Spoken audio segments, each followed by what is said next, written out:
So hello everyone. पिछले videos में हम लोग फंडामेंटल राइट्स एंड डीपीएसपी खत्म कर चुके हैं। एंड गाइस, अगर आपको यूपीएससी मेंस का अगर आप क्वेश्चन पेपर देखोगे तो इन दोनों टॉपिक से हमेशा एक एक क्वेश्चन आना ही आना है। ठीक है गाइस।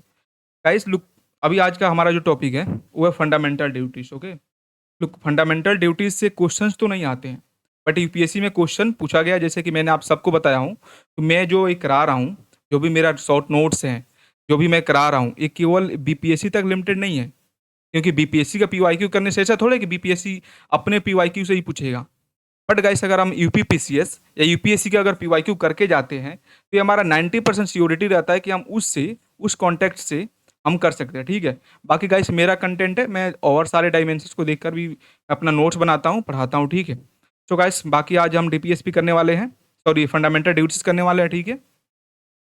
एंड गाइस, जो लोग नए हैं उनको बता दूं मैं, गाइस लुक, अभी हमारे पास बीपीएससी पीटी के लिए अभी हमारे पास 2-2.5 महीने हैं, जो कि पेपर जुलाई में होने वाला था। तो मुझे लगता है कि जो भी सीरियस एस्पिरेंट्स हैं वो सारे प्रिपेयर्ड होंगे पीटी के लिए। ठीक है। तो 2 महीना जो टाइम मिलता है, हमें क्या करना है कि जब तक नोटिफिकेशन नहीं आता है तब तक हम 70% प्रीलिम्स एंड 30% मेंस करेंगे। ठीक है। और मेंस में क्या करना है कि मैं जीएस2 स्टार्ट किया हूँ, जीएस2 में कंप्लीट कराऊंगा। ठीक है, प्रीलिम्स से पहले। जीएस2 अगर टाइम मिलेगा तो फिर ऐसे स्टार्ट करेंगे हम, बट जीएस1 हम बाद में करेंगे। ठीक है।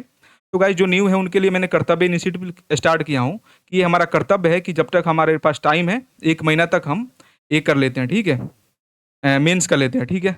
तो गाइस लुक, हमारे पास तो डीपीएसपी, बाकी यही है कि जो स्टार्टिंग में बच्चों का दिक्कत होता है कि स्टार्ट कहाँ से करें, क्वेश्चन कैसे लिखे, क्वेश्चन समझ में नहीं आ रहा, ये सब ऐसा। ठीक है। बाकी उसी का सोल्यूशन है गाइस। इसमें यही है कि इसमें बीपीएससी का पीवाईक्यू है, यूपीएससी का है, यूपीपीसीएस का। ठीक है, कंफर्टेबल। इसके बाद अगर आप कर लोगे तो सच में गाइस एक बार आप रियलाइज करोगे, पिछले आप जो भी फंडामेंटल राइट्स एंड डीपीएसपी का क्वेश्चन जाके देखना, आप सच में मतलब कमेंट करने के लिए आप मजबूर हो जाओगे कि इसको थैंक यू बोल देता हूँ। ठीक है, आप जरूर देखना। बाकी गाइस, अगर पीडीएफ चाहिए तो इस पर कर देना। बाकी हम लोग प्रीलिम्स का भी स्टार्ट बहुत जल्द करने वाले हैं, तो चलिए स्टार्ट कर देते हैं। ठीक है गाइस, कंटेंट हिंदी और इंग्लिश दोनों में है, तो आपको कोई घबराने की जरूरत नहीं है कि केवल एक लैंग्वेज में एक नहीं। ठीक है गाइस लुक, सबसे पहले तो मैं जैसे बताया कि हमारे पास अभी क्वेश्चंस नहीं आए हैं, बट फिर भी मैं जो भी कंटेंट है मैं दिया हूँ। एंड आप सबको अगर मुझे फॉलो कर रहे हो तो मैं वही बस देता हूँ जो आप यहाँ से पढ़कर जाकर वहाँ पर लिख पाओ। मैं ऐसा नहीं कि कंटेंट भर भर के दे दिया, वहाँ पे जाकर लिखा ही नहीं जा रहा। ठीक है। ठीक है गाइस, लिखा ही नहीं जा रहा वहाँ पे, तो मैं वहाँ पे मतलब इतना ही दे रहा हूँ जहाँ पे आपको लिख लो, याद कर लो और ठीक है। फंडामेंटल राइट्स ड्यूटीज में जो भी आएगा, इतना कंटेंट से हमारा काम हो जाएगा। ठीक है। इसमें क्या करना है, सबसे पहले मैं जानता बताता हूँ कि कोर्ट से लिख देना। ठीक है। Rights and duties are complementary and one can not exist without the other. Simple simple है ना ये, इतना सिंपल कोट है। आप याद कर लो कि rights and duties are complementary and one can not exist without the other. ठीक है। हिंदी में देख लेते हैं। अधिकार और कर्तव्य एक दूसरे के पूरक हैं और एक के बिना दूसरे का अस्तित्व संभव नहीं है, महात्मा गांधी ने बोला है। ठीक है, कोट लिख देंगे। फिर उसके बाद फंडामेंटल ड्यूटीज कहाँ पे है, पार्ट 4 में आर्टिकल 51 में लिख देंगे। ठीक है। फिर उसको उसका बोलेंगे कि फिर ये लिखेंगे, added by 42nd Constitutional Amendment Act 1976 on the recommendation of Swaran Singh committee. Okay. And उसके बाद लिखेंगे fundamental duties are the moral and constitutional obligation of citizens towards the nation. ठीक है। इंट्रो में इतना है ना, इंट्रा अगर आप कर लो, अगर आप पीवाईक्यू देख लो या कोई भी कोचिंग में अगर आप मॉक टेस्ट दे रहे हो, ठीक है, तो उसके बाद क्या करोगे, मॉक टेस्ट दे रहे हो तो उसके बाद देखना इस कंटेंट से अगर आप इंट्रो लिखते हो तो आपको जो भी मार्क्स मिलना होगा बहुत ही अच्छा खासा मार्क्स मिलेगा। ठीक है। Okay guys. फिर उसके बाद सिग्निफिकेंस है, मैं 2-3 डायमेंशन इसका कवर किया हूँ फंडामेंटल ड्यूटीज का, सिग्निफिकेंस, चैलेंजेस और इंट्रो। ठीक है। इसके बाद constitutional significance, fundamental rights with responsibility, balance करता है। क्योंकि अगर एक तरफ हम फंडामेंटल राइट्स क्या बोलते हैं, चलिए एग्जाम्पल समझाता हूँ। ठीक है। अब मान लो कोकरोच जनता पार्टी का एक बार हमें प्रोटेस्ट हुआ जंतर मंतर पर। ठीक है। एक तरफ हम फंडामेंटल राइट्स मांग रहे हैं कि article 19 clause 1 sub clause A के अकॉर्डिंग हमें right to speech and expression है, बट उसी टाइम पे हमारे पास याद होना चाहिए कि हमारे पास हमारे देश को लिए एक हमारा फंडामेंटल ड्यूटीज भी है, एक मौलिक कर्तव्य है। ताकि हम जो मान लो बहुत सारे नुकसान हुआ, बहुत सारे लोग वेंडलाइज के इंफ्रास्ट्रक्चर को नुकसान हुआ, हमारे पुलिस प्रशासन की जो भी इंफ्रास्ट्रक्चर जो भी है, नुकसान के मामले जो भी है उसका हुआ, ठीक है। जैसे हर घर तिरंगा कैंपेन जो है, ये जो क्या है, नेशनल फ्लैग है, ठीक है। हमें क्या करता है, हमें रेस्पेक्ट करना चाहिए। गाइस फंडामेंटल देखो, मैं बहुत ही जो नोट्स है ना, वो बहुत ही शॉर्ट्स बनाने का ट्राई किया हूँ। यहाँ पे आप क्या करना, यहाँ पे 51A टॉप क्लॉज ये लिख के यहाँ पे है ना ऐसे ऐसे कर लेना, ठीक है। ऐसे ऐसे 51A 51B एंथम क्या बोलते हैं, कॉन्स्टिट्यूशन को रेस्पेक्ट दो, एंथम को रेस्पेक्ट दो, ठीक है। Constitutional article 51A clause sub clause B, ऐसे ना सब क्लॉज सी क्या सोवरेनिटी है, सब क्लॉज डी है ना, हमारे जो जब भी नीड पड़े तो नेशनल के डिफेंड के लिए हमें बॉर्डर पे जाना होगा, है ना।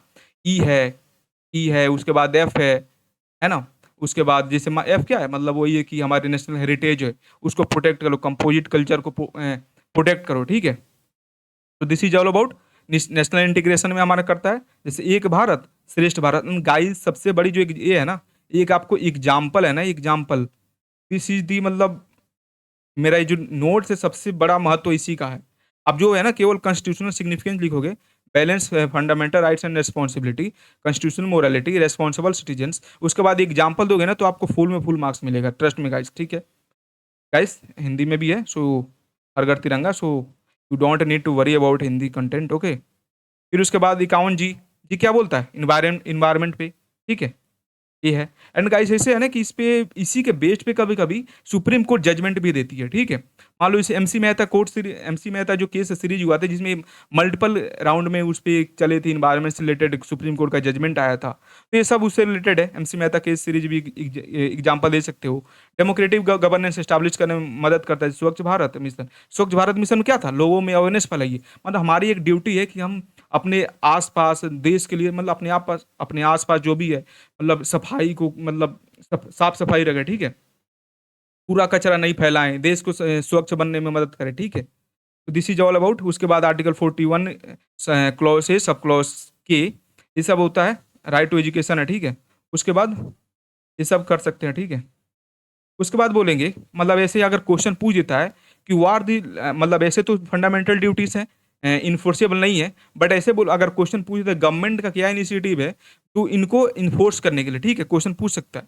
गाइस जो भी मेरा कंटेंट है ना, बहुत ही सोच समझ के कंटेंट बनाया गया है, ठीक है। Prevention of insult to national honours act 1971, ठीक है। फॉरेस्ट कंजर्वेशन एक्ट, जो भी फॉरेस्ट को कितना है ना, प्रिजर्व फॉरेस्ट हो गया, एजुकेशन है, राइट 51A के हो गया, ठीक है। नेशनल नेशनल फ्लैग क्या हुआ, 51A सब क्लॉज ए, ठीक है। प्रोटेक्ट इन्वायरमेंट, इन्वायरमेंट किट में है, शायद जी में है, 51A सब क्लॉज जी, इसको आप एक बार कंफर्म कर लेना। फॉरेस्ट है, उसी में इन्वायरमेंट है, ठीक है। उसके बाद पब्लिक प्रॉपर्टी है, 51A सब क्लॉज है, ठीक है। उसके बाद कोकेट, मतलब ये है केस लॉ, ठीक है। मान लो अगर पूछे कि दोनों फंडामेंटल, ऐसे क्वेश्चन पूछ दे, केवल जो ऊपर मैंने कोड दिखाया था ये वाला, कि fundamental duties and fundamental rights are complementary to each other, explain. तो इसमें यानी इसको जब आप केस लॉ लिखना ही पड़ेगा, बोले, ठीक है।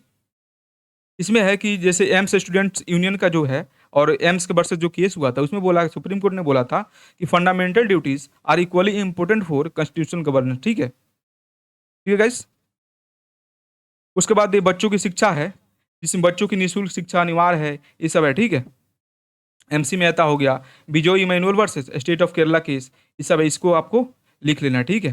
बट ये है कि ये यहाँ पे क्रिटिसिज्म भी है, इसको है नॉन जस्टिसिएबल है, and no direct punishment, scientific temper can not be legally enforced, okay.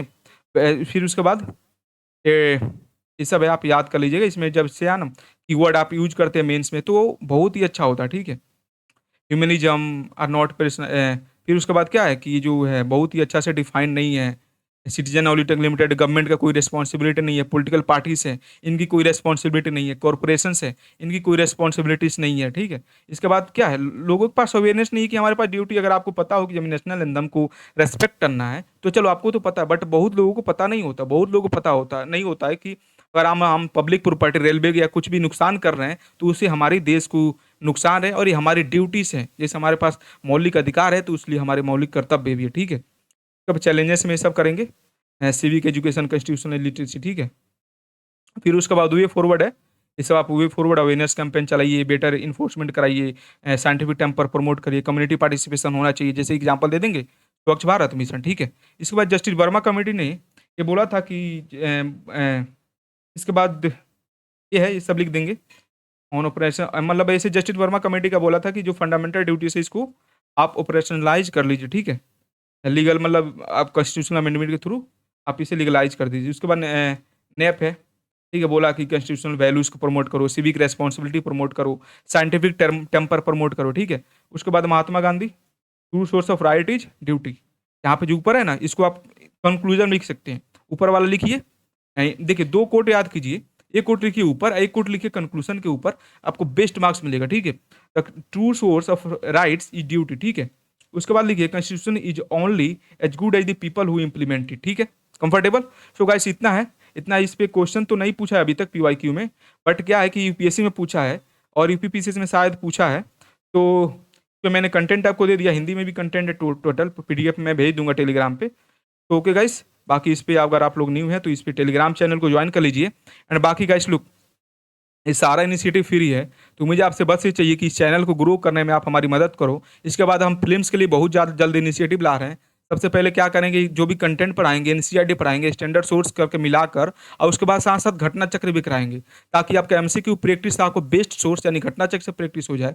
और बाकी आपका एनसीईआरटी, और मान लो पॉलिटिकल ला रहा हूँ मैं, तो मैं लक्ष्मीकांत कराऊंगा और एनसीईआरटी कंपाइलेशन कराऊंगा और उसके बाद घटना चक्र कराऊंगा। तो इस तरह के कंटेंट के लिए आप इसे फॉलो कीजिए एंड प्लीज़ अपने दोस्तों के साथ शेयर कीजिए गाइस। एंड अब 2-3 लोगों से सब्सक्राइब करवाइए ताकि इस चैनल को ग्रो करने में मदद मिले, ताकि मुझे भी कॉन्फिडेंस आए, ताकि आपका पूरा कंप्लीट GS2 मैं करा दूँ। फिर उसके बाद ऐसे फिर उसके बाद GS1 करेंगे, जिस तरह टाइम मिलेगा उस तरह हम करते जाएंगे, ठीक है।